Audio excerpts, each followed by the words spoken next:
figure in Boston's rich dining scene as creator and CEO of the hugely popular Met restaurant group. Her specialty is opulent American cuisine at her 5 restaurants in Boston, Nantucket, and in the Washington area, plus the Met Burger Bar, a 2-time finalist in Boston Magazine's Burger Battle. Kathy Sidel, welcome to The Dish. Thank you very much for having me. And this is a formidable meal you have brought us. Yes, it is. It is, I think, a fabulous summer meal, right? We have, first of all, we start with a blood orange cosmos. Let's. Don't mind if we do. Cheers. Let's always start which is there. superb. Yep. Cheers, cheers. And then we have our Met Back Bay chopped salad, which is our most popular salad throughout all of our restaurants. And then for me, the lobster fra diablo is insane, finished with hot oil, and the perfect summer dish, I think. And then we have the avocado and burrata toast, which is all the rage now. I think it's on everybody's menu. It's rich and creamy and fantastic. And of course, the piece de la resistance, the sexiest piece of meat ever, is the 42 bone-in ribeye. This is great, I think, to barbecue summertime and share with a bunch of people. You know, not many people are eating a lot of meat, so you can have a little bit of meat and do it with a big group. I sense that was not a single portion. No, that's not a single. However, there are people, we serve it in Bethesda, and there are people that finish it. Wow. Really? Absolutely, there are people that I hope they finish get a free shirt or it. I something. know, they should. Exactly right. Well, so tell us a little about your family, because you really, I mean, your father is really responsible for so much in Boston. No question about it. My dad was a banker, and he financed many of the great chefs in the city. You know, Todd English, Jasper White, Lydia Shire. He just was a guy that got food, and he got how to turn it into a business, how to translate it into a business. And he was one of the only people in Boston that would actually lend money to restaurateurs and to chefs. So he was way ahead of his time.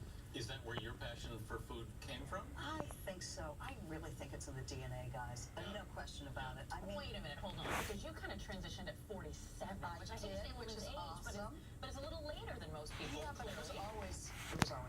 There's no question. I resisted it for a long, long time. You know, and I had a sister that's been in the business now for 21 years, and I watched her, and I just knew ultimately this is what I would do. But that's very interesting because you had a career in films, right? Before I did, this. indeed. Yes, I went to Columbia Film School here in New York. And then suddenly at 47 you decide to make this transition, and that's a very interesting point in your life to do it, even if that was there. Well, I had a roadmap. I had my dad who really understood P&Ls and how to run it as a business. Yeah. I had my sister who was enormously successful. I had a roadmap, and I had enormous passion. Right. I mean, What I'm at that insane. moment in your life made you want to do that? I just think the timing was right for me. You know, my kids were grown. Yeah. And I didn't want to travel as much anymore, to be frank with you, and I really wanted to be the master of my own destiny. I wanted to start my own business. I wanted to be accountable to my own self and grow a business, grow a restaurant business. I mean, grow a restaurant. You've got 5 now. I do. So what is the biggest challenge? Because I would imagine having your hands in so many places at once. You know what? I think the biggest challenge is building a team that's as passionate as you are, and growing the brand and figuring out how you grow the brand when you go from one and you're used to being there every day. Yeah. Right. How do you translate that intimacy? How do you translate that connection to the next 5? And that's a big challenge. Did you ever think about coming back to New York? If there may be a New York I don't restaurant? know. That's a little scary of me, to be honest with you. Yeah, but I love eating in New York. Best food ever. I want to get paid you this dish. Oh, thank you so And much. as we do that and get your signature on it, we want to ask you if you could have this lovely and very light meal with any person, past or present. Who would that person be? I would take my sister with me, That's a great and we choice, would yeah. go and have Thanksgiving dinner with Francis Coppola. Wow. That's what we would do. Okay. It's an absolutely great Right? choice. I like that one a Love lot. that. Kathy Sidel, thank you so Oh, much. guys, thank you so much. For more on Kathy and the dish, please head to our website at cbsthismorning.com.